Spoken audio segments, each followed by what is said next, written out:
أعوذ بالله من الشيطان الرجيم. بسم الله الرحمن الرحيم. الحمد لله رب العالمين وبه نستعين على أمور الدنيا والدين. اللهم صل على سيدنا محمد الفاتح لما أغلق والخاتم لما سبق ناصر الحق بالحق والهادي إلى صراطك المستقيم وعلى آله وصحبه حق قدره ومقداره العظيم. سبحانك لا علم لنا إلا ما علمتنا إنك أنت العليم الحكيم. قال رب اشرح لي صدري ويسر لي أمري واحلل عقدة من لساني يفقه قولي. ولا حول ولا قوة إلا بالله العلي العظيم. ولا حول ولا قوة إلا بالله العلي العظيم. بمئة ألف ألف ألف لا حول ولا قوة إلا بالله العلي العظيم.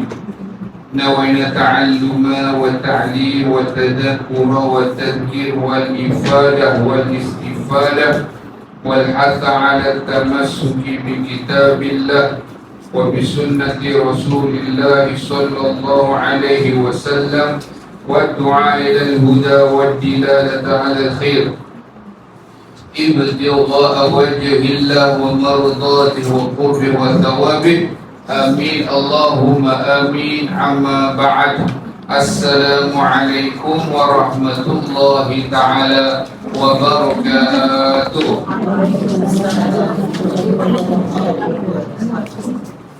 Alhamdulillah, hadirat ibu yang dirahmati Allah Ta'ala, mudah-mudahan senantiasa memberkati, merahmati dan meridhai kita, insya-Allah. Kita pada hari ini dan masuk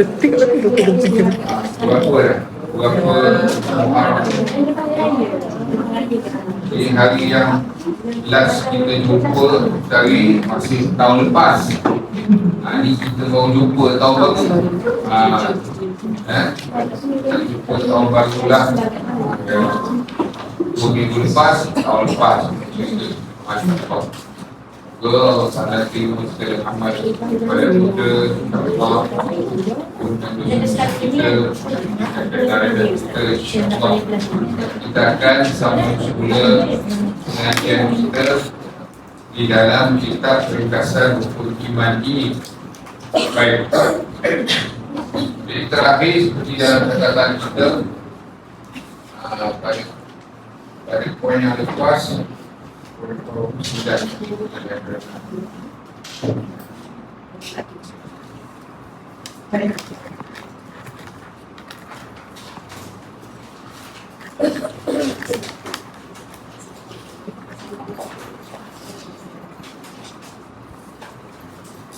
jadi poin yang lepas dalam 9 hari bulan 6 kita dah bahas pada peletakan kita ya.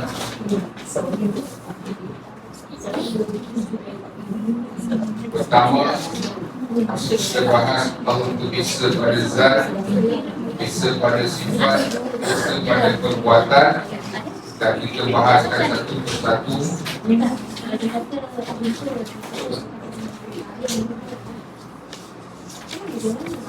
Allah bisa pada zat, kamu tasir, kamu fasir, itu pada sifat, kamu tasir, kamu fasir, itu pada perbuatan. Kemudian kita bahas perkara mustahil, iaitu mustahil pada akal berbilang-bilang yang ta'addud ya. Dan kita dah bincang pada dalil akli ini. Satu, isa ataupun tunggal, dalil akal dan akal. Kemudian disebut baharu alam ini. Jadi dalil akli Allah itu wahdaniah boleh dilihat dari sudut baharu alam ini pada sudut pandang berikut, itu yang telah kita tuliskan kecacatan kita yang lepas ya. Jadi akal kita tidak boleh menerima bahawa Tuhan itu banyak ataupun dia berbilang, kerana kalau Tuhan itu banyak tentulah akan berlaku pertentangan, peperangan ataupun pertempuran. Saya terang yang sesuatu dengan dia lah maksudnya. Dan kalau ini berlaku, nescaya akan rosak binasa alam ini ataupun alam ini sendiri tidak akan terjadi. Jika sekiranya mereka berpakat, Tuhan yang berbilang itu sepakat, konsensus, bermakna mereka tidak berkuasa membuat sesuatu dengan sendirinya, bermakna lemah. Sedang yang tidak berkuasa itu bukan Tuhan. Oleh itu, pastilah Tuhan yang mendirikan alam ini baru ada mula. Pastilah Tuhan yang mendirikan alam ini Maha Esa, kerana pendiriannya, yakni penciptaan alam ini teratur dan rapi, sempurna. Mustahil Tuhan itu lemah dan mustahil Tuhan itu berbilang, kerana jika Tuhan itu berbilang, setiap satunya Tuhan itu lemah. Dan kalau lemah, ianya merupakan suatu sifat kekurangan, sedangkan alam ini sudah ada, dicipta dan dapat disaksikan dengan mata. Jadi sudah tentulah Tuhan itu Esa tidak berbeza dengan dalil akal baharunya alam ini yang telah kita boleh dekat hari itu dekat bawah. Okay. So sambungan daripada kelas kita hari itu, jadi kita akan masuk kepada sebenarnya yang burhan at-tawarud dengan burhan at-tamanun. Itulah kita explain kat sini. So, kita akan bincang lebih lanjut. Maknanya dia punya the gist ataupun dia punya isi kandungan apa yang nak dibahaskan itu telah kita beritahu dah. Sebab tu saya bacakan balik. Saya baca balik pula. Sebab inilah yang nak dibahaskan di sini punya perbahasan. Untuk yang pertama,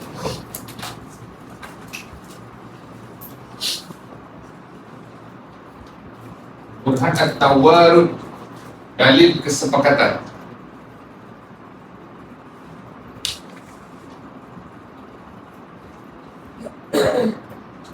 Jika dua Tuhan sepakat bekerjasama untuk menciptakan alam ini, misalnya, contoh, maka sudah pasti kedua-duanya memerlukan antara satu sama lain. Kalau sepakat, ini adalah mustahil pada kan? Kerana jika Tuhan memerlukan kepada yang lain,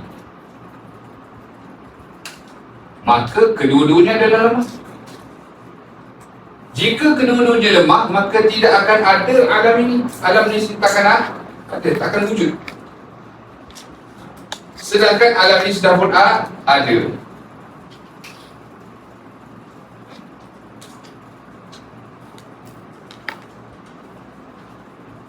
Dia tak boleh pilih dua Tuhan tu ada dua. Jadi kalau ada dua, apatah lagi tiga dan seterusnya. Jika berlaku perselisihan, tak ada, semua memang tak ada. Nak bagi menurut akli sahaja.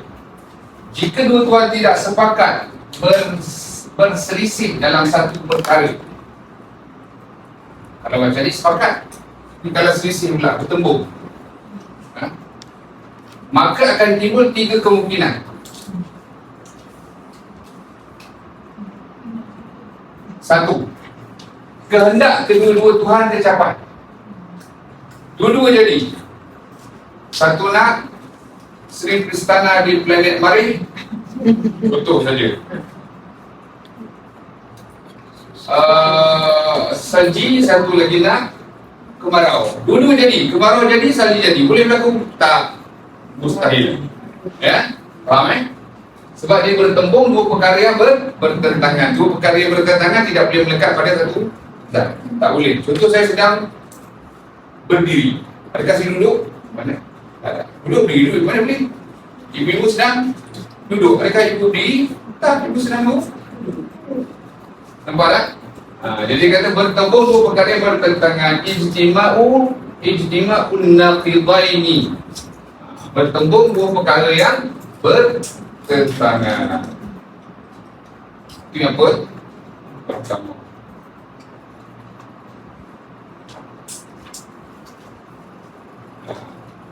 Berlaku tak? Tak berlaku.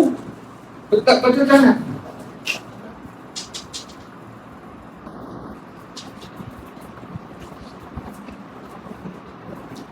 Tadi tercapai, mustahil dua-dua tercapai. Yang ni kedua-dua tak tercapai.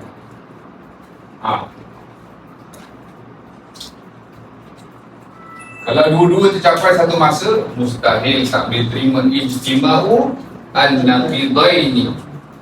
Kalau kedua-duanya tercapai pula, tadi tercapai yang pertama, yang kedua, kalau yang kedua tak tercapai pula, jika yang demikian, mana lemah? Jika kedua-dua Tuhan itu lemah, maka sudah pasti alam ini tiada. Sedangkan pada hakikatnya alam ini sudah ada dan dapat dilihat dengan pandangan. Nanti pun kata Tuhan itu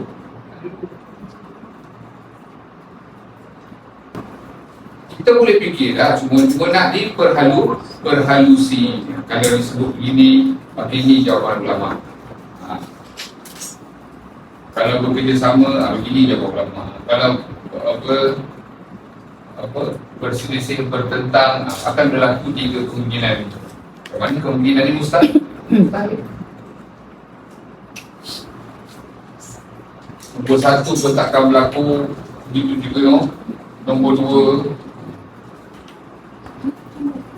Poin yang ketiga, kehendak salah satu Tuhan daripada dua itu tercapai, dan satu lagi tak tercapai. Satu tercapai, satu tak tercapai.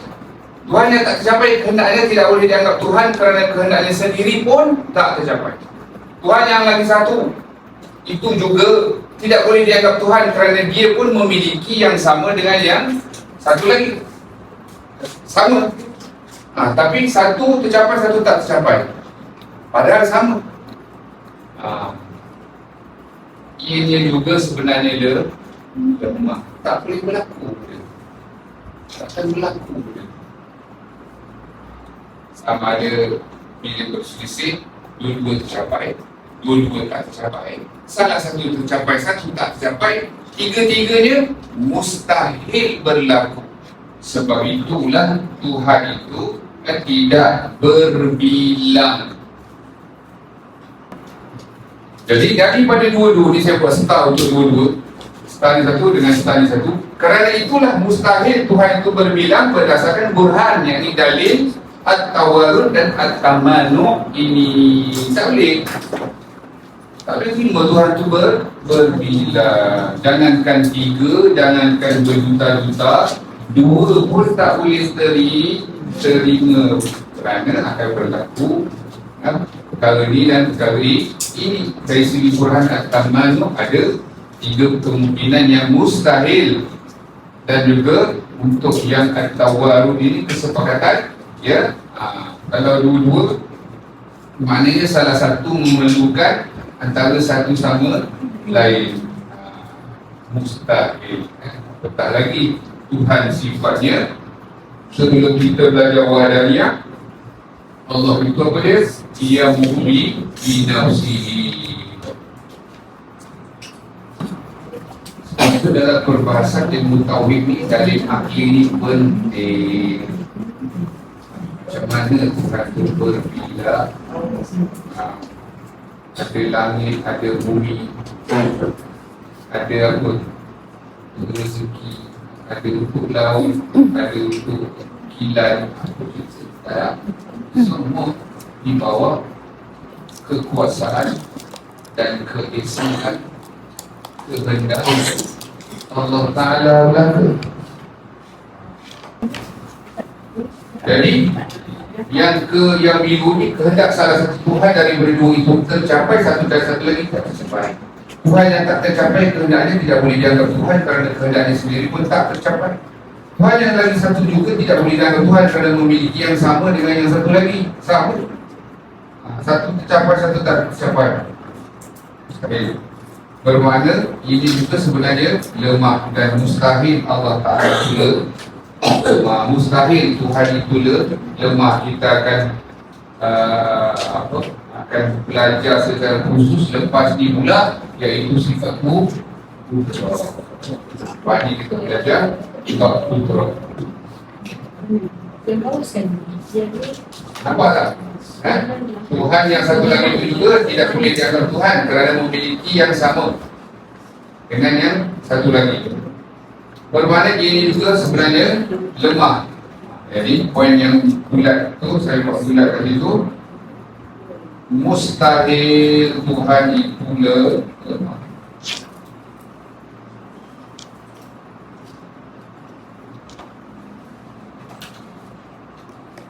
Ini yang kita nak belajar. Tuhan yang Allah Ta'ala itu sifatnya Qudrat. Sifatnya Qudrat.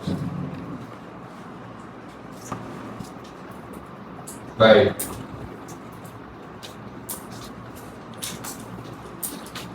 So dalam kitab kita dalil nakli Qul huwallahu ahad. Jadi dalil akal tu habis aku bahasa tu situ ke sini. Penuh, kita tengah cari ruang lah. Boleh kat mana? Ada ruang. Jadi saya pada bawah. Okay. Dalil nakli. Ibu dah faham dah. Dalil nakli itu apa?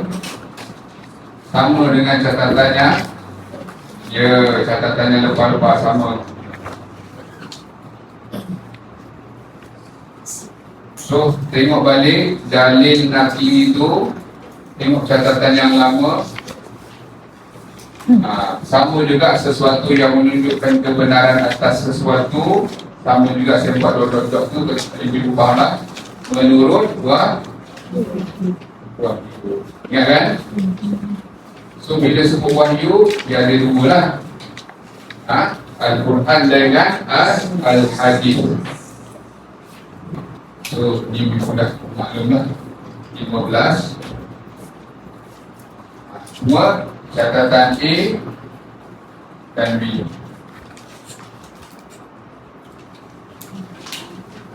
A itu memang dah ada dalam Quran, memang kita maklum. Qul huwallahu ahad. Ini tambahan lah.